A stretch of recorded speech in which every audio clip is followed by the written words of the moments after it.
Hello everyone, how are you doing? This is MD Tech here with another quick tutorial. In today's tutorial, I'm going to show you guys how to turn on or enable the call waiting feature on your Google Pixel smartphone.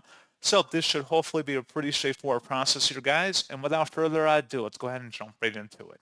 So all you have to do is swipe up on your home screen and you want to select the phone app on this page. Select the three-dotted icon in the top right corner and then go down and select the settings button. Underneath General, select Calls,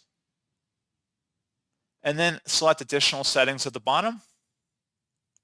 If you want to enable and turn on call waiting during a call, notify me of incoming calls, click inside this oval to toggle to the right, and that's all you have to do. So pretty straightforward process, guys, and as always, thank you for watching. I do hope that I was able to help you out, and I do look forward to catching you all in the next tutorial. Goodbye.